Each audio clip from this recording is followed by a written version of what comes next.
네, 2025년 K-뷰티 기업 VT 정말 행보가 무섭습니다. 특히 그 리들샷이라는 제품 있잖아요. 미세침 화장품. 이걸로 아주 그냥 전 세계 시장을 막 파고들고 있어요. 네, 그렇죠.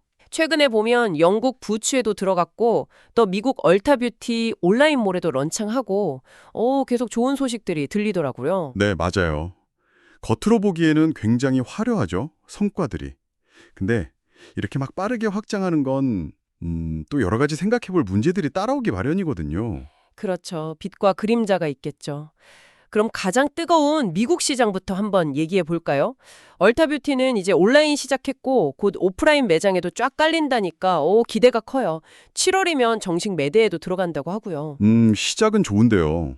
그리고 코스트코 온라인에서도 작년 8월부터 팔았는데 반응 좋아서 계속 재주문 들어온다면서요. 오프라인은 뭐 협상 중이라지만 하반기엔 좀 결과가 나오지 않을까 싶기도 하고. 네. 온라인 반응은 좋은데 오프라인은 글쎄요. 이게 코스트코 오프라인 입점이 좀 지연될 수 있다는 얘기가 있거든요. 아, 그래요? 왜요? 담당 바이오가 바뀌면서 다시 협상을 해야 하는 상황이라고 하더라고요. 이러면 좀 시간이 걸릴 수 있죠. 초기 계획이랑 달라지는 거니까요. 그리고 미국 시장 아시겠지만 경쟁이 정말 어마어마하잖아요. 마케팅 비용 부담이 클 수밖에 없어요. 효율적인 마케팅을 한다고는 하던데요. 효율? 효율 말은 하지만 결국 돈이거든요. 그 비용 투입 없이 지금 같은 성장세 계속 유지하기는 쉽지 않을 수 있습니다. 물론 뭐 쉬운 길은 아니겠죠. 근데 또 아시아 쪽은 분위기가 아주 좋아 보여요. 중국만 해도 올해 초에 위생허가 딱 받고 나서 와, 그 인플루언서들 있잖아요. 단단바. 팔로워가 1억이 넘는다고. 네, 엄청나죠. 이런 분들이랑 라이브 커머스, 그러니까 실시간 방송 판매 같은 거 하면서 인지도를 확 올리고 있고요. 코스트코 중국 매장에도 벌써 들어갔고 하반기에는 또 홍콩 샤샤 입점, 뭐 새로운 채널 뚫는다 이런 계획도 있더라고요. 중국 쪽은 그런데 그 정부 부양책 효과가 아직 그렇게 크지 않다는 분석도 있어서요. 소비 심리가 완전히 살아난 건지는 조금 더 지켜봐야 할 것 같고요. 아, 그런 면도 있군요. 국내는 어때요?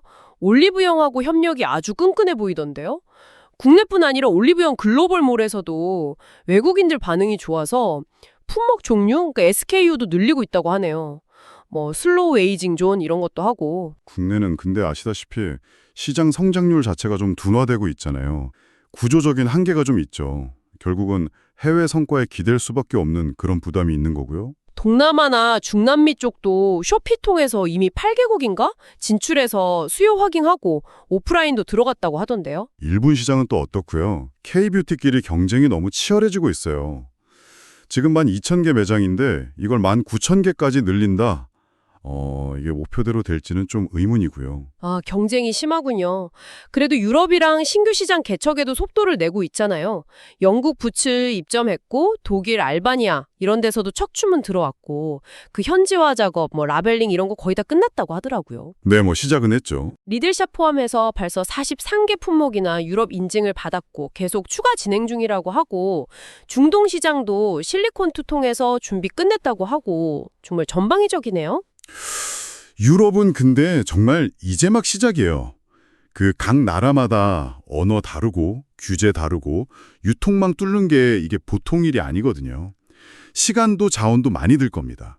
그리고 실리콘2 같은 특정 파트너 의존도가 너무 높아지는 것도 나중에는 리스크가 될 수 있어요. 그 파트너에게 문제가 생기면 VT도 타격을 받으니까요.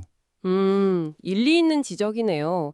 그래도 역시 VT의 핵심은 그 리들샷의 차별성 아닐까요? 이런 미세침 제형은 사실 전에 없던 거잖아요. 원조라는 힘이 있죠. 그렇죠. 오리지널리티는 분명 강점이죠. 물론 뭐 비슷한 제품들, 카피 제품들이 계속 나오긴 하지만 SKU 늘리고 채널 다양하게 가져가면서 소비자들이 어디서든 VT 제품을 딱 만나게 하려는 전략 같아요. 네, 그 전략이 얼마나 먹힐지가 관건이겠죠. 마케팅 예산도 내년엔 더 늘린다고 하고 올리브영이랑 같이 미국 시장 들어가는 것도 얘기 중이라니 정말 공격적이면서도 뭔가 계획이 있어 보여요. 글쎄요, 원조라는 이름만으로 계속 버틸 수 있을까요?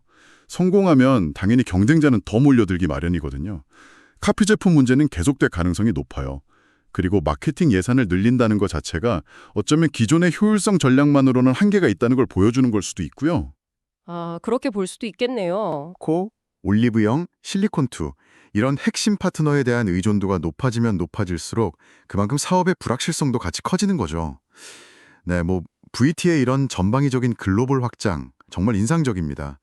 리들샷이라는 강력한 무기를 들고 여러 전선에서 동시에 싸움을 벌이는 형국이죠. 그런데 이게 마치 여러 개의 전쟁을 동시에 치르는 것과 같거든요. 과연 이 엄청난 속도를 유지하면서 각 시장의 그 치열한 경쟁, 또 모방 제품들의 공세 속에서 리들샷의 독주를 계속 지켜낼 수 있을까요?